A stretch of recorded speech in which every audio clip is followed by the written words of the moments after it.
Rachel Okungbowa, what one thing do you wish you'd have known 5 years ago? Do you know what? That's a great question. And I think it's the importance of celebrating small wins just as much as big wins. Because I think once we get into this big idea of that, like, oh, we've got a massive win, and then yeah, that's what you celebrate. But I think it's also important of reflecting on what you've achieved so far. Like this year has been a big year for me, and I think it's important to actually just take time, reflect on what's happened, what you've done, especially in a team, especially when you're in a small team, and you think to yourself, oh, okay, we've we've actually just gone through so much as a team. We've grown together. There's different things that we've achieved, and it's really just being able to appreciate that journey as well. Like small wins are just as important as big wins, and I think we when we focus so much on the big things, we think, okay, right, we've done this, on to the next thing, on to the next big thing. We kind of neglect the journey a little bit because the small wins are also part of the journey, and it's important to reflect and say, you know what, take a step back, we actually achieved this, we actually did this. And just being able to take it all in, because it's a massive part of your journey, especially when you're growing out a team and you're trying to bring them onto the journey. And I think the important thing is that we actually just appreciate all the wins. All the wins are the same, no matter how big or small. We should always appreciate the wins. And another thing that kind of ties into that was like being able to like, I think we need to get better at understanding ourselves in our own journey as well, like that constant learning process. And like, when I think back to, like, I've been in Equitas for like 4.5 years, nearly 5 years. And I think to myself, like the content I produced in year one compares to the content I produced in year four, like completely different. I used to think my year one content, oh, that is an epic piece of content. And now I like look back and I was like, oh my God, how did I post that? But now like it's the growth. It's like the era of like me, it's shown how much I've grown in my career. And like I'm so grateful for the opportunity. And if I didn't have that opportunity to just sit back, reflect, and think of like how far I've come and how I've like, gradually gotten better at what I do, then all of that would just be lost, and all of that would just like faded into nothing. But yeah, so I think it's the importance of like celebrating all wins and being able to just appreciating the journey. So, yeah. I think the thing about celebrating the wins, as you put it there, is that it starts to snowball. You when you If you only wait to celebrate the big wins, sometimes they can be few and far between. There can be problems, there can be things that are out of your control that mean they don't happen. But when you celebrate the Yeah, little ones, you start to build that consistency, that belief in excellence. And I don't believe in celebrating mediocrity. I actually have a real problem with that, and I think we do too much of that. But that's different to celebrating small wins. And if you celebrate the small ones, you start to build the consistency, you start to look for them, you start to build and 100%. build and build. And you find weirdly that the big ones come along quicker as well. There's a great phrase in Gaelic football and GAA, which I played for a couple of seasons. I was terrible, but I played GAA for a couple of seasons. And the phrase is take the points, the goals will come. Something like that anyway. So you always go for the 1 point over the top all the time. Mm, Stop trying to chase the 3 point goal. Go for the 1 point, go for the 1 point. And what happens when you do that, you find that the gaps open up more and you score more of the goals. And I think that really, it's the same sort of thing. You keep going for the 1 point, just keep getting the consistency, and you fly from there. So it's a really good point, really strong place to start. Hey up, and welcome to the Strategy Sessions. My name is Andy Jarvis. I'm the host of the show and the Strategy Director at Eximo Marketing. Thank you for coming along. That was Rachel I just did the intro with there, and she'll be back in a minute where we're going to dive into her job, or two jobs really, with Equitas and with her own fashion brand. Before we do that, I just want to pause because this is the last episode in the Black History Month mini-series. Not the last episode ever, just in the BHM mini-series.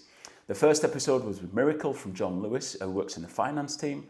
The second episode was a live podcast at Ulster Bank, which featured Charmaine and David, where we talked about sort of startup world, and we talked about David's work kind of building and growing a social media agency. And last week was Blessing, who works for Ulster Bank and NatWest Group, helping entrepreneurs grow. And we found out a little bit about the challenges facing ethnic minority entrepreneurs.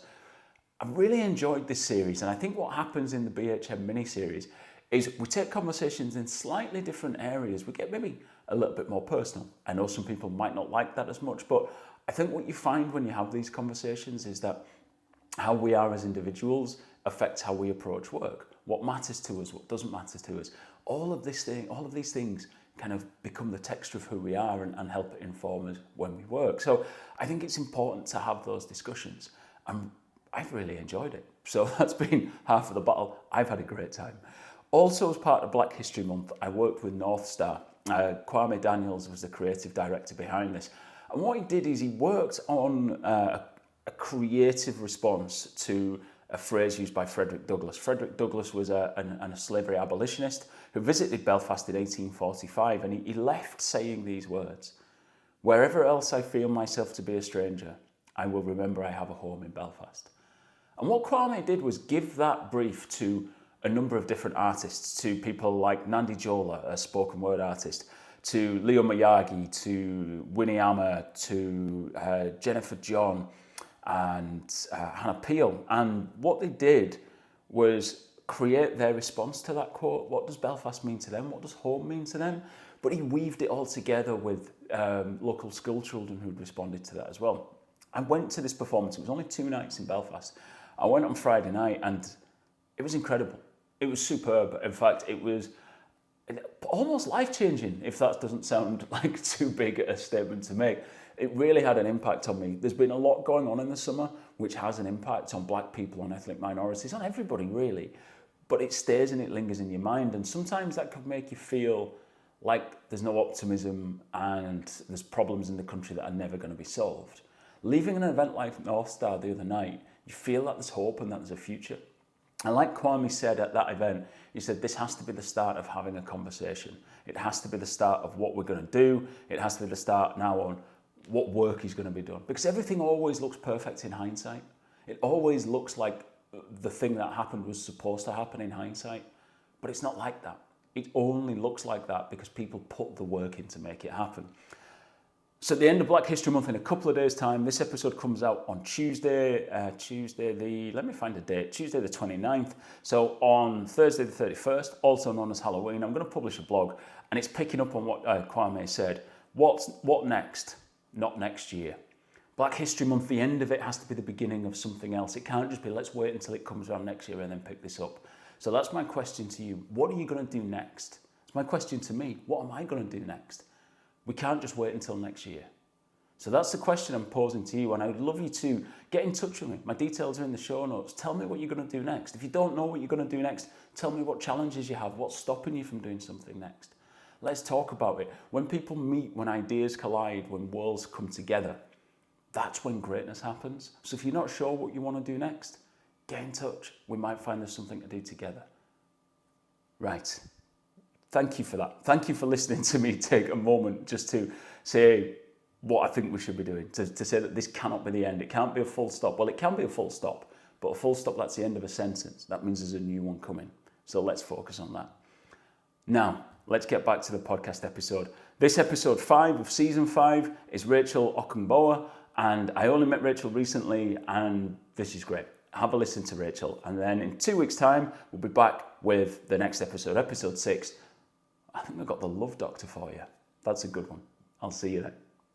Rachel, thank you for joining me on the strategy sessions. Pleasure to have you on. Amazing. Thank you so much, Andy, for inviting me. It's great to be here. But look, let's dive straight into this. Let's find a little bit more about you, because you mentioned in the beginning, you've been at Equitas for a number of years, but you've also got a few more strings to your bow as well. So give us that kind of 2-minute view of your career to get us started. Oh, wow. Where do I even start? So I'm actually a marketing graduate. So I graduated my master's in Ulster University, which is great. And I think that's kind of like, well, it was during lockdown. I started my university and it was like going great. Just came back from a trip from Munich, like a little team trip away. And then like suddenly we're all in lockdown. And I was like, okay, half of my course just had to become online. And it was such a weird experience because I was like, I also managed to get a job, like the job I'm in now in Equitas at the same time. So I was working for a company, I was doing my master's, and I was at home. So everything just kind of merged into one. But it was a really real learning opportunity for me because I realized the importance of managing your time. I realized the importance of being organized and trying to set those boundaries. So so marketing manager at Equitas for nearly 5 years in. Next year, March, will be my 5-year anniversary, which is just an epic milestone. But I also run a fashion accessories business with my sister called Ivy Haven. And we actually launched it in lockdown, and we thought to ourselves, like, while everyone was doing all these, bringing out all these like clothing businesses, we thought we've identified a market where, or a gap in the market where we wanted to create more affordable but quality fashion accessories. So like beanies, bucket hats, headbands, those kind of like little accessories that just make up the outfit. And of course, like, I'm very big in fashion. Like, my mom, she was a model and she was into fashion, so we just kind of, me and my siblings just kind of took after her in a sense. And then obviously my sister, she's a fashion graduate, so, and then with myself being a marketer, those two make a perfect team. Match made in heaven. Exactly right. But yeah, so we started that. It's been going strong. Like, totally learning new different experiences of what it means to, create a fashion business, but not only just the fashion side of it. We're also trying to create a community where it's, we're trying to understand feedback, what people want to see more of, and just being able to create something that's authentic, really, because it's something that's quite close to our heart as well. So, but yeah, it's a little bit about me. Excellent. So we're going to unpack each of those a little bit. Let's start with Equitas, because is it fair to call it a SaaS recruitment platform? Is that a reasonable description of it? It's so basically it's an interview intelligence platform. So what we do is that we capture data through the audio recording and transcription. So like we could be having an interview right now and it'll be recorded, and then what hiring managers can do is use that data to make more fair and objective hiring decisions, because the data is there, and like we want to encourage people to use the data to make fair decisions on who's the best candidate for the role, rather than letting bias kind of influence hiring decisions. Because at the end of the day, you want to give all candidates a fair opportunity to put their best selves forward for the job. And you can't really do that when it's like, when you're not capturing data, or where you're not having a structured process, or where you're not being consistent in the materials that you're using to interview candidates, really. Mm-hmm. And it just becomes a whole mess. So we're trying to make interviews simple. We're trying to make it more fair. We're trying to make it more inclusive. And ultimately, we just want to make sure like everyone has a great opportunity, because interviews are hard enough as itself. Like it's a stressful experience for both sides, right? Hiring managers are doing thousands of interviews. Candidates are trying to figure out what's the next role, or like trying to, some people may be great at a job but really bad at interviewing. And it's being able to unpick, like taking that out of the context and being able to deliver fair, engaging interviews so that everyone feels comfortable in that process, and ultimately the right candidate for the role gets hired. Excellent. So there's the sales pitch, but this is a marketing podcast. So let's drill in a bit deeper behind that. So what things do you focus on? Because when you're in that sort of world, you're often trying to ride two horses. You've got to get new customers in, you're trying to retain existing customers. Does that all sit within marketing within Equitas, or do you have sort of a separate customer success team? How are you set up, and how does marketing work there? So, well, for me, I've been running it solo for the past 4.5 years. And I think my marketing strategies have been like very experimental. So it's kind of figuring what kind of works in terms of like the strategy. So we've tried various different things. So like, obviously I'm strong on LinkedIn, and I tried to incorporate a bit of, I think we experimented with a bit of a podcast earlier, like Access Insights, which was... Yeah, don't do podcasts. The podcast's hosts are always arseholes. The software is terrible. Don't do that. Stay away from podcasts. It was a tough one to pitch out, to be fair, but like the insights from it was really good, because I got to talk to a lot of different thought leaders in the space, and it was just good being able to hear like what they had to say on different HR topics. But like, taking that aside, I think one of the key things that's been really good for us is events as well, like getting ourselves out there, which I'm going to talk about. One of the key events I just did as well, which is epic. I think events is also a really good way to kind of get your name out there and being able to kind of reach people in a more face-to-face context, because one thing I've realized is that like ever since past COVID, like people want to get out more and meet people, and like trying to build that community, nurture that community as well, because we're still kind of like a small startup. And I think, when you're in the mix of the big giants in the marketing world, it's kind of hard to, with limited budget as well, it's kind of hard to kind of get ahead of them. So you have to be creative. You have to kind of get yourselves out there and try to not just get yourself out there in the wrong context. I think you need to kind of be selective in the kind of events. So like things like, IHR conferences, which is focused on recruitment technology, like those kind of things, puts us in the focus of like, okay, if people are looking for interview software, we're here. This is you come and talk to us. We come talk to you. Like, this is where you can actually pitch yourselves out. And then one thing that's also worked quite well is webinars. We had a series. We had a series of like webinars this year, which I think we've hosted about maybe 10 webinars this year, which is just epic because people have kind of like understood our sort of style with webinars. So, for an example, we did inclusive interview training. So obviously, I know we offer our interview software, but one thing that we realized is that hiring managers also need that training aspect to balance it up. And obviously, we put ourselves out there as an expert in interviews, but we also realize there's DEI experts who also have some insights to share. So we just bring them on a panel and like, right, so inclusive interview training, just give us some insights. What can we do? What's the best practices? What have you seen worked? What have you seen that doesn't work? And just share that out to people and, you know, build that credibility. So webinars have worked quite great for us, I think. So yeah, this year has been very webinar focused, I reckon. Who's your ideal customer? And I hate in the tech world, they often talk about who's your ICP. This is not my whole thing about marketing is there's too many people trying to complicate it. Let's try and keep it simple. So you'll never hear me use the letters ICP.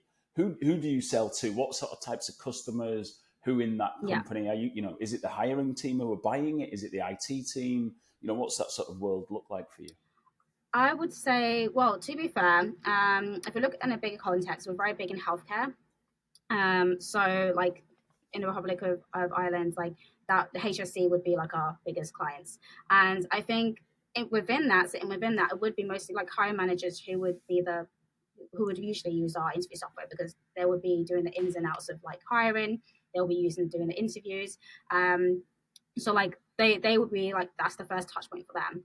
People who you probably would consider in the like decision process would be, you know, obviously the people who hold the money. The golden rule.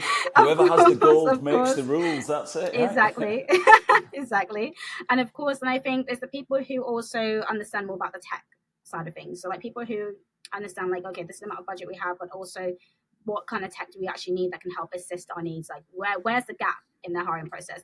Is it that they actually need something that's going to make them save more time? Is it something that they need that's going to make them create more fair and unbiased hiring decisions? Is trying to figure out what it is that they need in that present time and what's going to be the return on investment. So hiring managers would be the main point of like people who would use our interview software. But then there's people who sit in like, you know, head of DEI or, you know, people who sit in even the tech space that may need to understand like why our tech is really needed. So there's a training aspect of it. It's training the team and the wider context. So like you have the training aspect and then you have the technology aspect, and the two and two have to go together. You can't just, everyone's like, oh, here's a new shiny tech product. You can't just be like, oh, we need this in our tech stack. But realistically, you got to figure out what's actually needed for your company. What's the need, and and for us to deliver on that need. So yeah, I think it's training and tech needed together. Sometimes as well, and I know we'll talk a little bit more about DEI later on in the interview, but one of the problems sometimes in selling a solution that makes things more fair, for example, is that people fundamentally don't believe they're being unfair. That's the challenge with unconscious bias. Is it's unconscious. People don't realize they're doing it. So if you're leading sometimes on we will help you make fairer recruitment decisions. We can help you take out the bias out of your interview process. You know, you're almost challenging the person to say, you have a problem and we'll help you fix it. But 80% of them are like, I don't have a problem. I'm not biased. I just pick the best people for the role. The DEI team know that. But the person who's doing the hiring, especially out of the HR team, if you're just a tech specialist looking for someone to come into your team, you're like, I don't have a problem. The fact that we just have, 25 white guys all the same age in the team is just because we hired the best people for the role. Is it? Are you sure? Is it really though?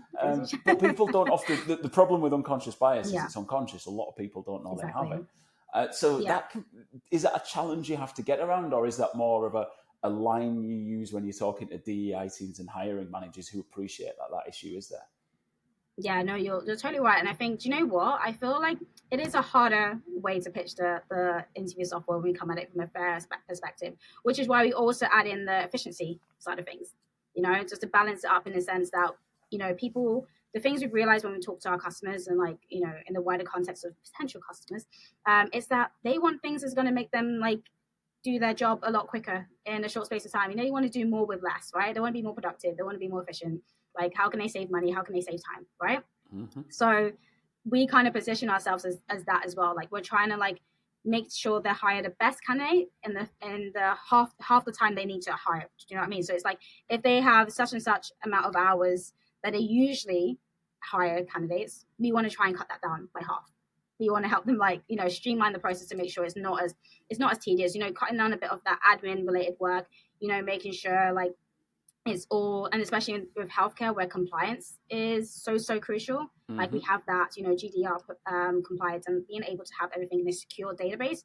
That's what's also quite important to some of our clients. And I think so, yeah, when it comes to the fairness, it's just like it's trying to help them understand that, like, with the data capture, is holding the hiring team accountable, that there is data that you can use to make the fair decisions, to be able to say, right, we have actually hired the right person for the role. It's not about having like a little diversity, equity, and inclusion little tick box, like, okay, we've hired this person, we've hired that person, like, right, we're building our diverse team, right, we've done it, woo. Yeah, no, it's not like that. Diversity is solved, tick. Like, we're done, we're sorted, right, here's our certificate. No, it's not like that at all. It's being able to understand that, like, if you want to make sure that your process is fair, it's being able to build that structure and consistency from the start, being able to have that data that you're capturing, so you have something to evaluate candidates on. Because if you don't have that data, then you're really just using, you're going in your gut feel. You're saying, I've hired this person because I think they'll be a great person for the team. But why is that? Why did you hire that candidate over that candidate? Like, can you justify your reason? Would you just say that, yeah, I just had a better connection with that candidate? You can't do that, because you may be missing out on the best person for the role. So it's kind of like unspoken language where it's like, you're going to do the right thing because you've got the data in front of you. Use the data. You don't just get data for nothing. Like, use the data to make decisions. You used my favorite words in that answer as well. You said, when we talk to our customers, and this will go on my gravestone when I die, it'll say, talk to your customers. How do you do that? How do you bring the voice of your customers and, as you said, potential customers? How do you bring all that into the room and into what you do as a marketer? Oh, as a marketer, this is what I love. I love to ask for feedback. Like, we cultivate that in our team as well. Like, obviously, our customer success manager would do like regular feedback calls and see how you liking our software. Is there anything that we can do to improve? Is there any other needs that we may not have thought about? Like, what is it that you want us to kind of like, what can help make your jobs easier? Do you know what I mean? So we constantly have these feedback calls just to see where everyone's at, because as we know, like, things change so quickly, and we have to be, we have to adapt to certain situations. And like, obviously we went through like the recruitment freeze and stuff, and that was quite tough for a lot of companies. And I think it's important to kind of understand, like, where we're at now may not be where we'll be in the next few months. So it's being able to cultivate that feedback loop, and being able to say, like, are you still happy with this? Do we need to adapt our product in a way that, that can help benefit our clients and maybe benefit another market? Do you know what I mean? So, and I think sometimes I'll look at our competitors and I think, oh, they've brought out this feature. Do we need to do that? But then I think to myself, that's probably something that they've just thought, oh, let's just do it anyway. Or who knows, maybe they've talked to their customers and maybe that's something that they want. But I think it's important for us to understand that we don't want to cultivate a pattern of just like, oh, let's just bring up this, let's bring up this. We want to actually bring out stuff or adapt our product in a way that would benefit our customers and benefit potential audiences. And that's why I just always ask for feedback. I've always been really intrigued about this idea of companies who follow their competitors. They see them bring out a feature, and it's prevalent in the tech world, but it is everywhere. I've worked in construction companies who do the same sort of thing. They'll see their competitor do something and will then jump in and go, we've got to do this, we've got to release this too. And if you think about that approach, if you do that, all you will ever be is a slow second-rate version of your competitor. And when you talk to the senior team, you're like, what do you aspire to do for this business? Like, we want to be the number one in the market. We want to be the world's best. These pointless phrases, but at least it sets you some sort of ambition. And you go, right, so if you want to do that, where are you leading the market? Because all I can see at the minute is you're just following the market. They released the product A, so you released it. They released feature B, so you released it. You just did it 6 months later in a half-hour's wait. So all you're really doing is becoming a second-rate version. You're just a pound shop version of your competitors. Is that what you aspire to? No. Right. So why don't we lead on it? Why don't we lead on something? Why can't we move the battle onto our terms? And they're like, oh, yeah. But it's so easy to get drawn into that sort of Yeah. competitive focus and be just like, oh, they're doing that shiny thing, we should do it. So do you get that pressure for, within the organization, or are So are you kind of fighting against that?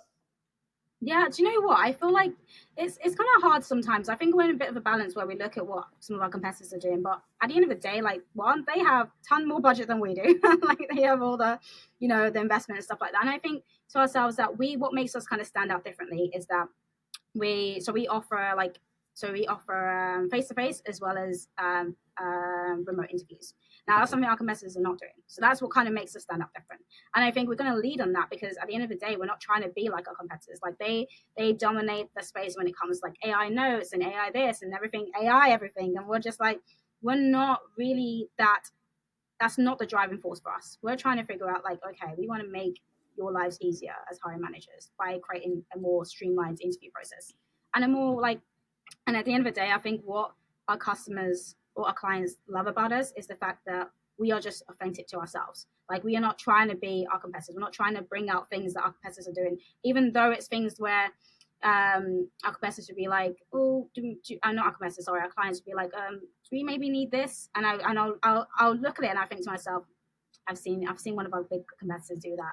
I think to myself, there's a way we can incorporate certain things, but not exactly being like copied. Like let's draw that in and make it into something that we're just not. I think we're trying to understand what is important to our customers now, and if there's other things that we need to do in the future to adapt, then we'll do it at our own pace. And you never know, like something, it could be one crucial feedback that a customer has given us, and that could be like, that can change it all over. Like that could be like something that we thought about that our competitors may have missed a point on. And that's what could be us being the leader in that space.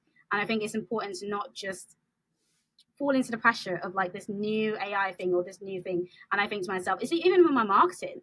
Like I will look at the posts on like my competitors like on LinkedIn, and I think to myself, oh, that's a cool idea. But I wouldn't be like, I need to do that. I'll think to myself, how can I do that better? How can I actually get something, use that for inspiration? Like that's why I always say, use it for inspiration, not copy it. And then I'll just create a version of that is completely different, but it's like, okay, I know what that's giving me an idea for something I can create that's even better. So you're running marketing for a tech company, and you're Yeah, also involved. Well, you're not one of the founders of a fashion company, which is B2B for one, B2C for the other. Very different yeah, products, very different price points, very different business models, recurring yeah. revenue, all that sort of stuff. What things are the same when you're wearing the Ivy Haven hat as well as Equitas? What bits are consistently the same, and what's really different?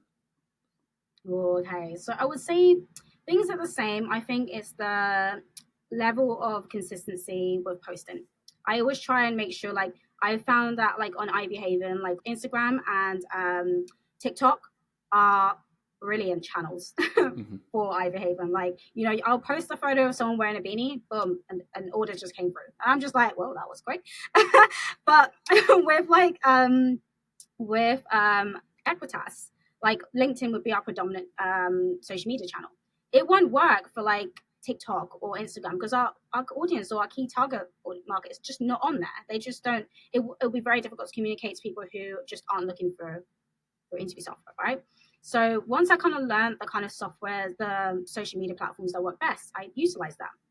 So in terms of the same, it's being able to post consistently. Like people have mentioned in feedback that, oh, your LinkedIn looks really good. Like you're posting consistently. Like I can see that is, I'm always trying to keep it active. I'm always trying to like make sure that, that Access has a voice, mixing up between like thought leadership, bit of videos, bit of like infographics, bit of just like, team posts, those kind of things, which is funny because anything I put related to the team always get the most the most likes and stuff. Even if I spend hours, Even nearly a in the week. even in the tech world, people still love people, right? They like to see the faces behind it. Yeah, absolutely. Exactly. And that's the thing. So that's when I've noticed. And I was like, okay, we need to do more team things. We need to do more events. And that's where I kind of pushed content out towards as well. Whereas obviously in Ivy Haven, it's really just the product. People love the product, but they also want to, like as you mentioned, people love people. They want to hear the story behind it. So obviously, I have to switch between obviously putting out the content, putting out the people that support in. Ivy Haven, we have a lot of. We went through a phase of where we had a lot of brand ambassadors because they really just love the brand and they just wanted to support. And so like having that community of people just being out there repping Ivy Haven. You know, I remember one time I walked down the street and I saw someone wearing a beanie, and I was like, oh, it just brought me so much joy. So I think in what I'm trying to say is that, like, in regards to marketing for B2B and B2C, I think B2B would be more about like building that community and building that kind of being able to educate them and nurturing that audience in a sense of, you know, giving them content that's going to help them in their job for free.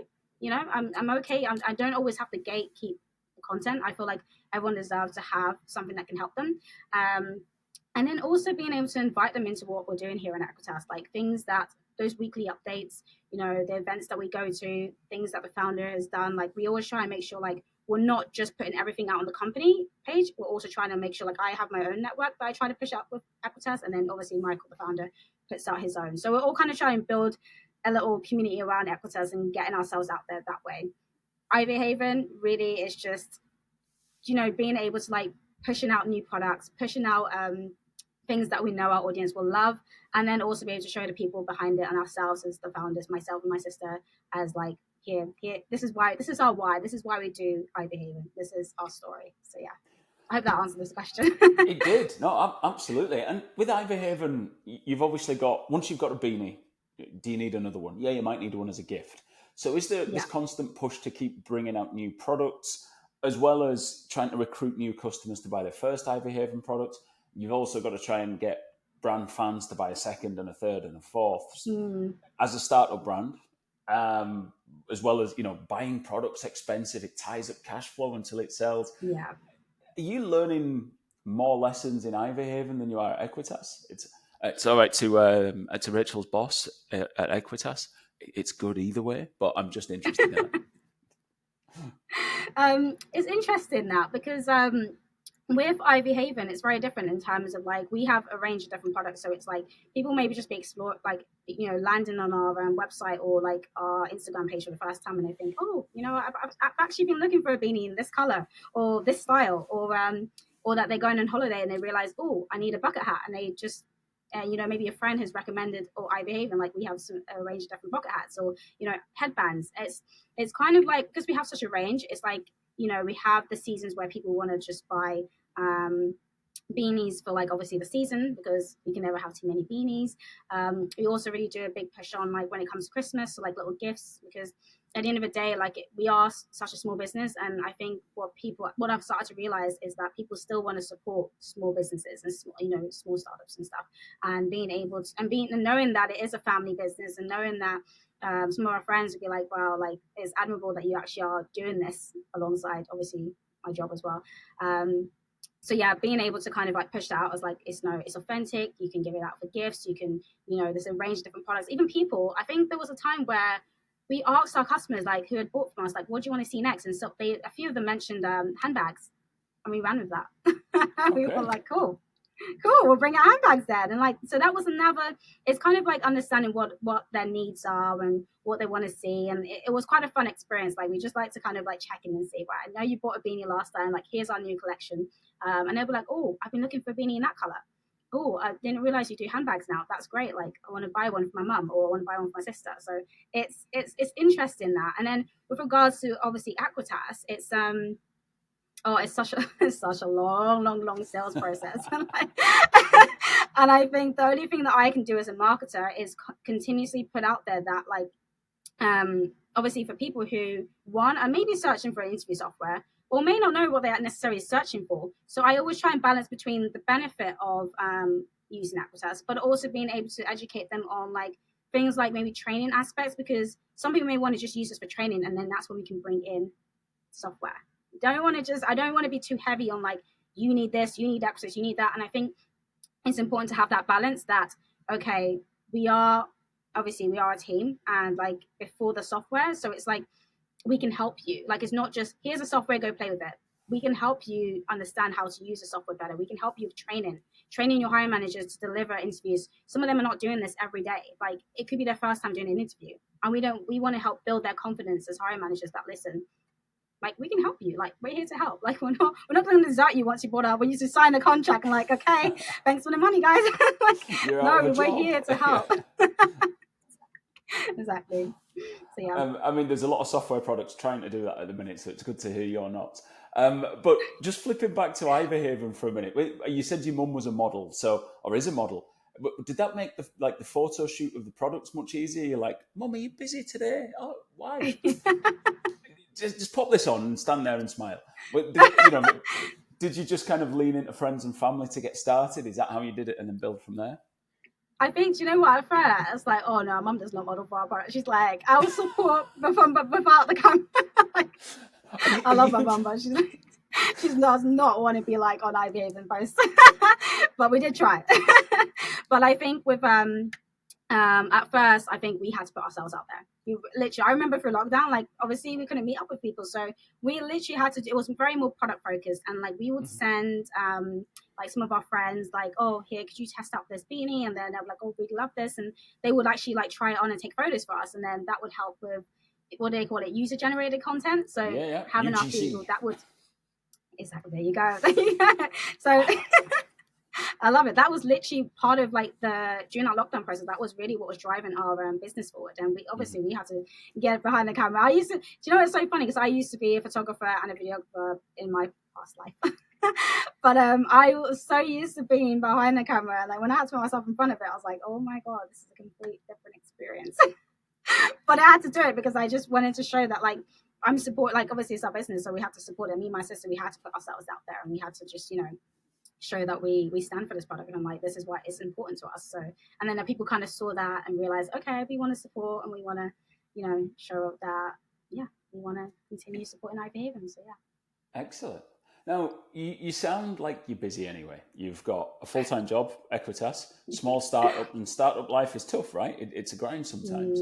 You've got your own brand, working with your sister, and working with family has challenges sometimes. I mean, I've got 3 brothers. I know all about challenges. It's fine. And but that's not all you do. You're also involved. You mentioned earlier about an event that happened recently that you're behind. What was the event? How did it come about? Tell us that story. So not many people know this, but I actually early in the year, January, right? People do New Year's resolutions, but I was like, you know what? I'm going to set one big goal, and I said to myself that I want to create an event here in Belfast like no other. So diversity, equity, and inclusion is something that's so like I'm really passionate about. Like it's something that I believe in. Obviously, coming from Nigerian background as well. Like I was from London and I came to Northern Ireland and Belfast, and Belfast was very different like 15 years ago to what it is now. You know what I'm talking about. So I started to realize that like the importance of like in terms of like communities and like certain workplaces, and that emphasis on not only just trying to create a diverse team, but being able to bring those like diverse voices onto the table, like being able to make sure like every voice is heard, is valued, they're included. Because at the end of the day, like when people like get a job, they don't just want to, they're not just some people may do it for paycheck, but I think it's also important that they feel valued in a company, and I think that was kind of like my driving force. And I thought to myself, I want to create an event, where I can share stories that's never been told before. So it was called like DEI in NI, Untold Stories, right? So I thought, get a diverse range of speakers first and foremost, because I've been to DEI events before, and it's, maybe it's a couple people that I've seen before, and it's very repetitive. And I thought to myself, no, I'm going to do something different, something that people haven't thought about, and I'm going to bring 8 different diverse speakers into the room. Well, 10 of them, but into a room and to share their stories and insights. And you know what? And I think after like the buzz in the room after, like it was incredible. Panel 1 was just driving like their personal stories and being able to share what was important to them, like what they've gone through in the past, based on things like obviously the George Floyd scenario as well, like being able to talk authentically about what's important to them and like their own personal stories. And then panel 2 was to kind of align with that and say, okay, what can we do as leaders to kind of create impact and create change, like holding ourselves accountable that DEI is just it is a continuous journey. Like we're never going to be done with it. We're always going to keep doing things to drive things forward, but we can't get to that point if we don't have conversations. We have to talk to our people. What can we do as leaders to kind of help them thrive in our organization? You don't want people coming in and leaving because they don't feel included, they don't feel valued.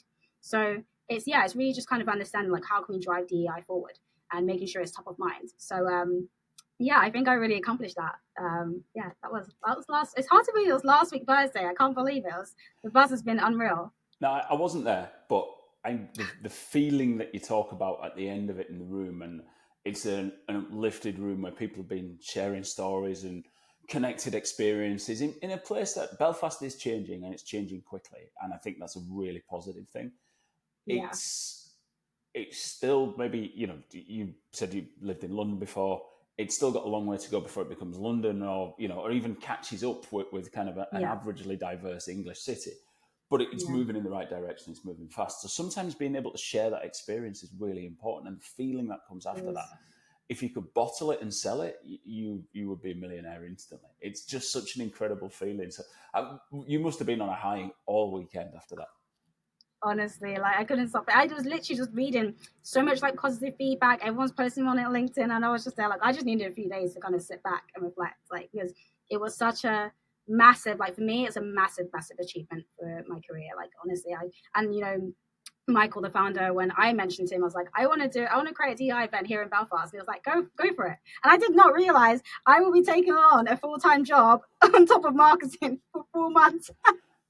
It was a lot of work, honestly, and I did that all on my own. Yeah. I couldn't believe it. I sat back and was like, You I did cannot that. give enough praise to event organizers. Right? I speak at a lot of events, I host events, do all sorts of stuff, but like I do not organize many events because it is hard work. It's hard work. Like honestly, I don't know how people do it. I was like, wow, like it's the little things that people don't even realize. Like you go to an event, you think, okay, they did catering and all that stuff, but there's so much other things that go into it that makes it what it is. And I sat back and I was like, okay, nothing went wrong. Like it all went okay. Like everyone was happy. Like so, I was just like, wow. Like after looking back, I was like, I did that. I accomplished that. Like I set myself a goal to do it, and I did it, and I'm so proud. So yeah, Excellent. And celebrate that win as well. That's where we started. You've got to yeah. So, celebrate that win. there you go. And Yeah, I did. I think one of the things is celebrating wins as well is you have to take the time to appreciate it. You have to allow it Yeah, to. Wallow is used as a negative word a lot of the time, like you're wallowing in self pity. But I think you can wallow in a success as well. Maybe there's a better word, I don't know. But like you should allow yourself the time to sort of bathe in that success and be like, oh yeah, that yeah. was great. Oh yeah. Inevitably, idiots like me immediately try and pull you out of that and ask you the question, so what are you doing next? But I'm only doing that because I'm a podcast host and I really need to know what you're doing next. But that, you don't have to be planning it right now, and not having that ready is perfect. Wallow in the success. But what is next? What is next? Oh gosh. So do you know what? I thought to myself that like after that big event, I thought let's bask in this for a little bit and then kind of like figure out what's the next thing. But we do actually have a few couple like webinars Equitas is planning. So again, we're bringing out our inclusive interview training webinar, which is we did a series earlier in the year where we just had different speakers come on, and yes, we got another one coming up on the 7th of November, which is quite good. So yeah, if anyone wants to learn more about inclusive interviewing, like feel free to sign up. and then also another fun one that I really loved. We did our first one in September, and it was kind of like a fun webinar where we got different founders who had different tech products all into like a little 30-40 minute webinar where they had to pitch their products in 5 minutes, Okay. and even the founder, he did one as well, and it was kind of nice to be able to like hear from different founders like where they are at their product, because these are some of them we haven't caught up with in like a while. So see the new features that they've brought out, see what they're working on, what's important, and being able to just kind of refresh our minds on like their products and where they are now on their journey, which was quite nice. So, and I think a lot of people, we got a lot of positive feedback for that. So we want to do another one, maybe sometime early December, I think. And yeah, just get founders on again and share their product, pitch their product really. And have you got plans to take DEI in NI to another event, or are you still trying to work out what to do with that vehicle next? Oh, everyone's ready for the next event. Like I'm thinking like, yeah, definitely a 2025 goal. I want to do, it's an early idea. Obviously, I'm going to do another DEI and NI event on Tall Stories, but that's going to be like this time next year. But what I want to do before that, maybe like I would say maybe Q2, maybe, is to have a sort of DEI kind of workshop where it's kind of like checking in. Like, so from that event, I'm drafting like a key takeaways kind of guide. So like people who missed it, or people who obviously when you go to an event you don't take notes and you're just like, oh my god, all that content gone. So I want to do like an event recap and be able to send that to the attendees. But then from that, because I've given them, like, I'm basically giving them homework. Like, this is, you've got the insights. Like, I'm doing more work. Like, I said putting on an event wasn't enough. I've given myself more work to do. So I've given it to that. So I'm going to send that across to attendees. And then it's kind of them to keep it top of mind and figure out, okay, what can we do as an organization? What can we actually incorporate from the stories and the insights and the strategy shared? What can I actually put into the organization? And then do like a sort of like DEI workshop kind of thing, maybe sometime next year, just to kind of check in and see like, okay, what did you guys do? Like, where have you identified a gap in what you need? How can we help? Like, so like, say for an example, Michael, who's very good at inclusive interview training, he can do like a little roundtable workshop on inclusive interview training. Or it could be someone who has experience in incorporating, inclusive workspaces for your team. So there could be one on leadership, one on neurodiverse candidates, like just having little bubbles of where people would want to like kind of improve their skills on. So it's like kind of like I don't want to say speed dating, but it's like a longer session of that where they can go from one table to the next and pick up different training. So yeah, something along those lines. You can call it speed dating, that's fine. It's just not enough, like not enough time. Like I want to be like a longer version of speed dating. That's okay. So, that's okay. A good call. So my final question then, I love the energy, the passion, the drive you've got, which is fantastic. I'm interested in what you read, what you listen to, where you pick up ideas from, and what would you share? What would you recommend that other people should read or listen to or watch that will help inspire them? I think that it's important that, whether in our career or our personal lives, that we should always practice self-care and, being able to like take care of your mental health and being able to just kind of like take a step back. Like we can't always be 100% all the time. And that's okay. That's okay. So I think we need to kind of like recognize the importance of, keeping ourselves right first. And I read this book on, I think it's called The Book of Light, by Nia the Light. She's very interested. She comes from a background of like, I think she's fashion / hair / self-care related. And she talks about that journey of like loving yourself and being able to like, appreciating your flaws and knowing that nobody's perfect and being able to kind of like, take away all that pressure of, that the world or work is given to you, and being able to like be at peace with yourself first before giving, make sure your cup is filled before giving to someone. And it's so important. Like we need to refill our cups and so yeah, I always use that as like a little reminder to kind of reflect back, like, oh, am I actually taking care of myself? Have I done the things that I enjoy? Even though, like, as you know, I'm super busy all the time, I need to take a minute to just be like, I need my time. I need to, give myself space to kind of relax and recover and reset and, do the things that I enjoy out of the context of work and my business. So yeah, that's a really, really good one, just to kind of update and remind people that self-care is important. Another thing that I would recommend is Black Create Connect, which is really a platform where for like Black employers, Black creatives, anyone that's kind of in that space to kind of connect with other people. So they do a podcast, they do different events. I think we've even sponsored one of their events before at Equitas, and there's like just a range of different things to kind of build that community, because I think obviously when 2020 when it was locked down, I think a lot of people kind of felt very isolated, and the importance of the community is so like up there, and I think that we tend to like it's so undervalued, and I think we need to understand the importance of like building that community and nurturing that community. So I think they do that very well in terms of trying to also help people, Black candidates try and get jobs, make them more visible on LinkedIn and stuff, because it is hard. Like, it's tough, like trying to get a job and then being able to like, we have the certain barriers that you may face in the recruitment process. So they're trying to kind of like, trying to reduce that as well and help create more visibility for them. And then of course that kind of links into Black Recruiters Network as well, which is quite good, which is interesting to like not only just build our community, but create more inclusive spaces for us Black individuals to shine. But yeah. Fantastic. So if you like the sound of any of them, there's links in the show notes where you can click, go straight through to look at the book or look at the network. So have a look at those if that is your thing. Rachel, thank you very much for your time. It's been amazing having you on the strategy sessions. Thank you so much, Andy, for inviting me. I really enjoyed this conversation. It was great.